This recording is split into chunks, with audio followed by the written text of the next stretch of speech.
Good morning, student. Welcome to my YouTube channel Talent Education Point online classes. मैं धीरेन्द्र सिंह आपका इस YouTube channel पे स्वागत करता हूँ।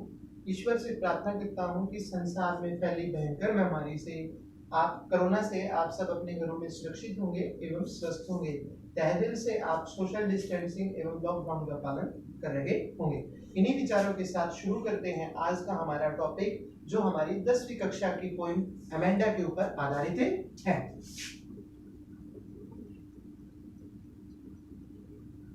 सबसे पहले हम बात करें अमेंडा के ब्रीफ स्केच की, इसके बाद में हम बात करेंगे या समझेंगे लाइन टू लाइन पोएम को, एक लाइन के बाद दूसरी लाइन की एक्सप्लेनेशन, ऐसे हम इसको समझेंगे। अमेंडा जो है एक लड़की के बारे में ये पोएम है, who is a school girl, जो कि एक स्कूल की लड़की है, and she is a student, वह स्टूडेंट है। और अमेंडा की एक मजबूरी है कि जिस काम के लिए उसे करने से मना किया जाता है उसी काम को अमेंडा या जानबूझ के करती है। जैसे अमेंडा को नाखून काटने के लिए चबाने से मना किया जाता है, वो नाखून चबाती है। उसे सीधे बैठने के लिए बोला जाता है, कंधे मचकाती है। चॉकलेट्स कम खाने के लिए बोला जाता है ताकि उसके मुंह में छाले इत्यादि न हो। इन सारी चीजों को हम समझेंगे लाइन टू लाइन इस पोएम में। तो शुरुआत करते हैं आपकी इस पोएम की, जो हमारी 10वीं कक्षा के ऊपर आधारित है, जिसका नाम अमेंडा है। तो बेटा आप सब अपनी नोटबुक सप्लीमेंट्री बुक निकाल लीजिए। अब हम अपनी पोएम की शुरुआत करते हैं। पहला स्टैंजा देखिए, don't bite your nails Amanda, don't hunch your shoulders Amanda, stop that slouching, sit up straight Amanda. पहली लाइन में देखिए, डोंट बाइट, बाइट का मतलब क्या होता है? काटना। बाइट क्या होता है भी? काटना। बाइट का मतलब क्या होता है? काटना। तो पहली लाइन में कहा गया है don't bite your nails. Nails मतलब नाखून। नेल्स का मतलब क्या होता है बेटा? नाखून। लेकिन एक डिफरेंस मैंने आपको, जैसे पिछले पीरियड्स में भी हमने डिस्कस किया है कि कुछ वर्ड्स ऐसे होते हैं जो आपके सामने कंफ्यूजन क्रिएट करते हैं। जैसे नेल है, अगर नेल से पहले आयरन लगा दिया जाए, मतलब आयरन नेल कर दिया जाए, तो ये नाखून नहीं बल्कि लोहे की कील बन जाता है। क्या बन जाता है? लोहे की कील। लोहे की कील। दूसरी बात, आपकी जो पोएम है इसमें कहा डोंट बाइट योर नेल्स, कील को कभी भी काटा नहीं जाता है, मतलब दांत से काटा नहीं जाता है। तो कहने का क्या मतलब हुआ? ये जो नेल है यहाँ पे किसका मतलब है?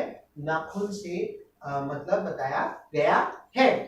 तो पहली लाइन में देखिए, don't bite your nails Amanda, यानी कि जो इंस्ट्रक्शन दी जा रही है अमेंडा को, पहली बात क्या बताई जा रही है कि भाई आप अपने नाखून मुंह से मत काटिए।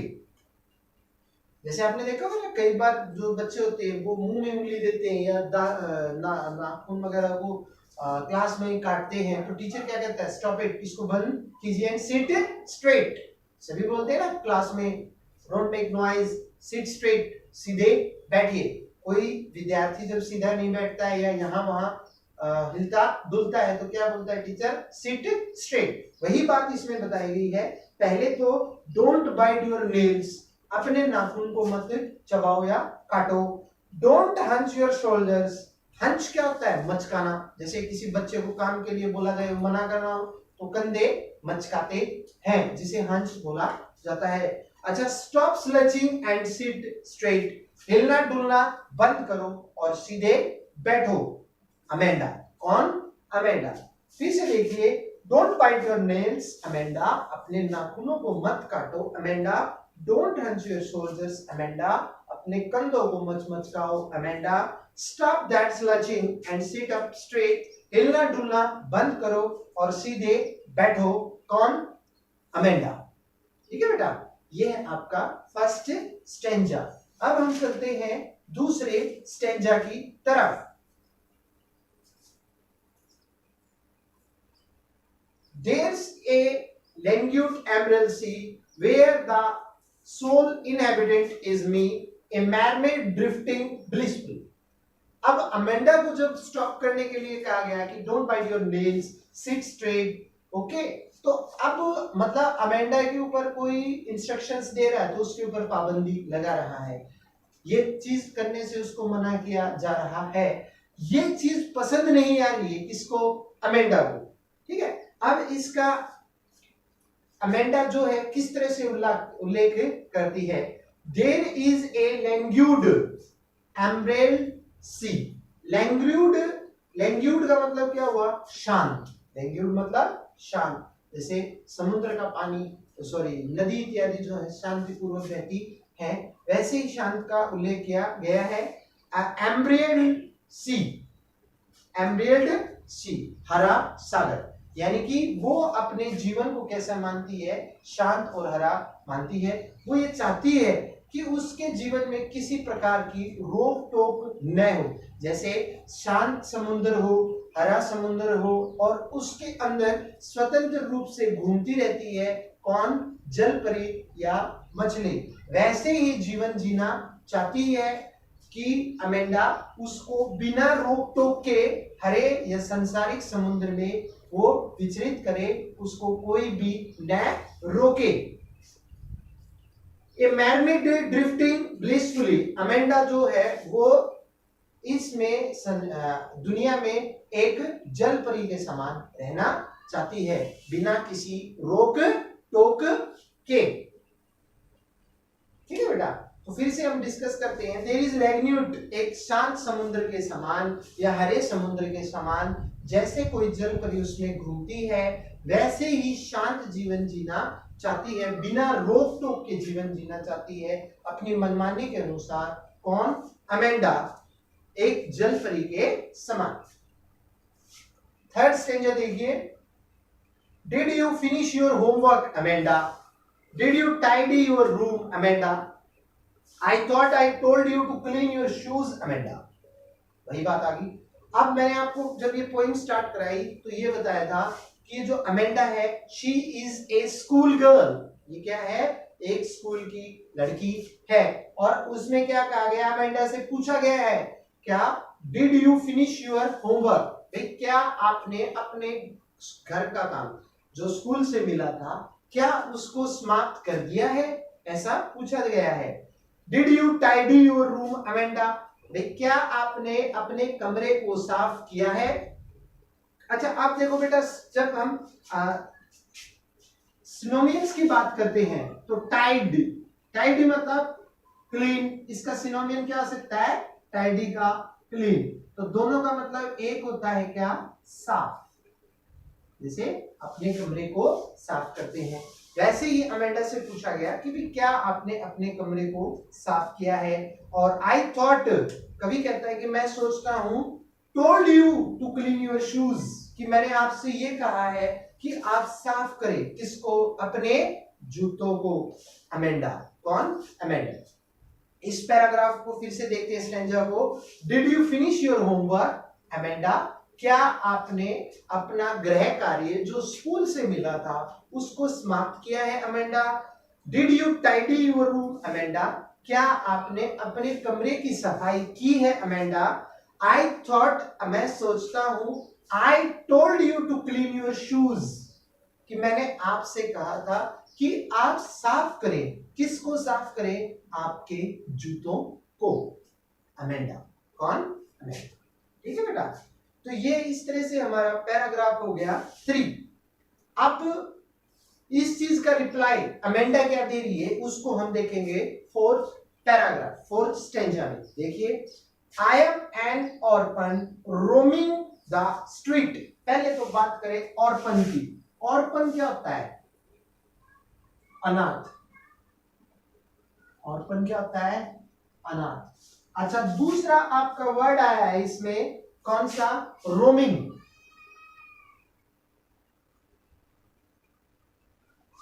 तो रोमिंग का मतलब घूमना या भटकना, या भटकना। अब अगर आपसे इसका सिनोनिम पूछा जाए रोमिंग का, तो पिछली पोएम में हमने वैंडरिंग पढ़ा था, WAND ERING। वेंडरिंग का मतलब क्या होता है? घूमना या भटकना। तो यहाँ पे क्या कहा गया है? अमेंडा जवाब दे रही है जी। क्या जवाब दे रही है? कि आई एम एन ऑर्फन, मैं एक अनाथ हूं, लावारिस हूं। रोमिंग द स्ट्रीट, रोमिंग घूमती हूँ, घूमती हूँ कहाँ पे? भटकती हूँ कहाँ पे? गली में। देखो बेटा, आपके जो पेरेंट्स होते हैं वो आपको मना करते हैं, जैसे अभी लॉकडाउन के कारण आपकी छुट्टियां चल रही हैं, तो दोपहर के समय क्या बोलते हैं कि नॉट टू गो आउटसाइड, है ना, बाहर नहीं जाना है क्योंकि बाहर गर्मी है। लेकिन कुछ बच्चे ऐसे होते हैं जिनके माँ बाप नहीं होते हैं या जो अनाथ होते हैं, उनको टोकने वाला कोई भी नहीं होता है, अपनी इच्छा अनुसार वे कहीं पे भी घूमते रहते हैं, कहीं पे भी आते रहते हैं। वही स्थिति चाहती है कौन? अमेंडा, कि उसको कोई किसी प्रकार से न तो रोके न ही टोके। I pattern soft dust with my hust bare feet. जो अमेंडा है वो कहती है कि मैं अपने पैरों से, नंगे पांव से आकृति बनाती हूं। किस पे?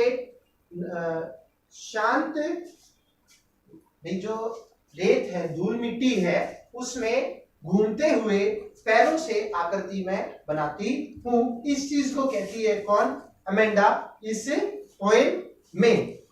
The silence is golden, freedom is sweet.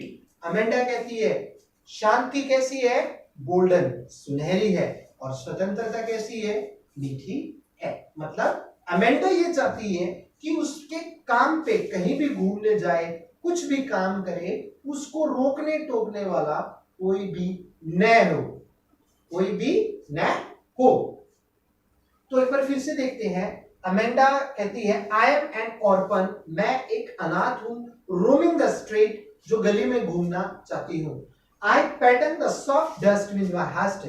Amanda जो है वो ये बात कहती है कि मैं खामोशी से या चुपचाप नंगे पांव घूमना चाहती हूं और विभिन्न आकृति अपने पैरों से बनाना चाहती हूं, क्योंकि जो खामोशी है, ये शांत वातावरण जो है। अब देखिए दो चीजें होगी, खामोशी और शांत, जो पिछली लाइन में वो बता रही है। उसके कहने का क्या मतलब है? शांति क्या है? सुनहरी है, और जो आजादी है कुछ भी करने की, वो उसके लिए क्या है? बहुत ही मीठी है या बहुत ही मधुर है।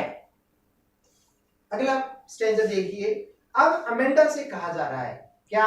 कि आप जैसे मीठा खाना पसंद करते हो, तो क्या कहा जाता है कि भाई मीठा नहीं खाना ज्यादा, जाड़ में कीड़ा लग जाएगा, मुंह में छाले हो जाएंगे। एंड वही चीज कही जा रही है किसको? अमेंडा को। क्या? Don't eat chocolate. अमेंडा कि भी जो चॉकलेट है वो आप ज्यादा न खाएं या खाएं ही नहीं। क्यों? Remember your and. अमेंडा, याद रखो आपके जो है क्या? छाले।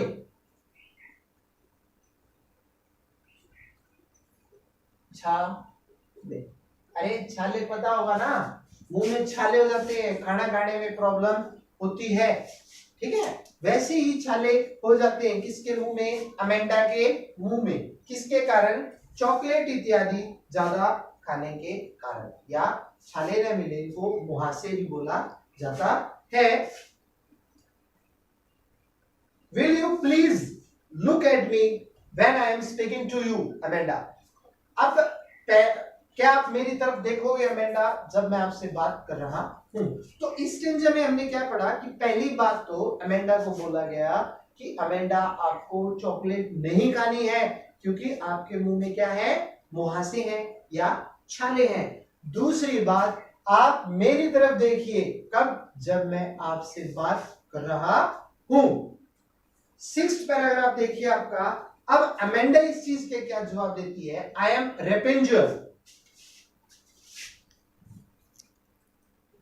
आई एम मनमोजी। मतलब जो किसी की न माने, सिर्फ अपने मन की ही करे, उसको बोला जाता है रेपेंजर या मनमोजी। वैसे ही मनमोजी जीवन जीना चाहती है कौन? अमेंडा, बिना किसी रोक टोक के, बिना किसी पाबंदी के, जिसके कारण वो कहती है क्या? आई एम रेपेंजर, मैं मनमोजी हूं, I have not a care, मेरे को कोई परवाह नहीं है।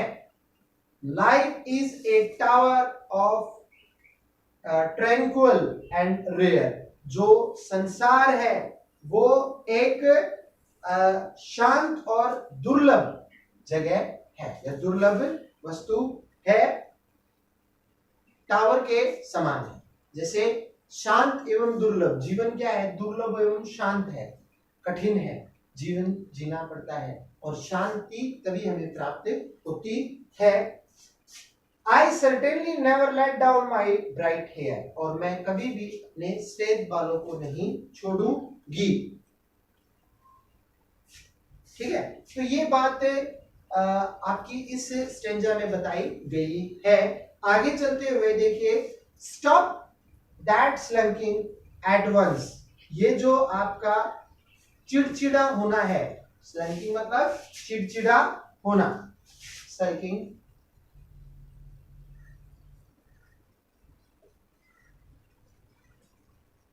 चिड़चिड़ा होना। चिड़चिड़ा होना क्या होता है, मान लो आपको ज्यादा गुस्सा आए जब आपको कोई काम बोला जाए, तो वैसे ही चिड़चिड़ा मन है किसका, अमेंडा का, तो उससे कहा जाता है क्या, stop that slouching at once Amanda, जो आपका चिड़चिड़ा स्वभाव है इसे एक बार बंद कीजिए Amanda.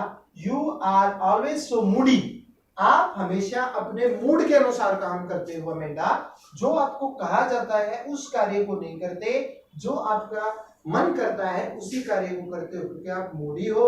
And anyone would think, हर कोई सोचेगा, दैट आई नेग्ड एट यू, कि मैं जो हूं वो आपसे हमेशा झगड़ता रहता हूं, कहता सही हूं लेकिन दूसरे को लगता है कि मैं आपसे झगड़ता हूं।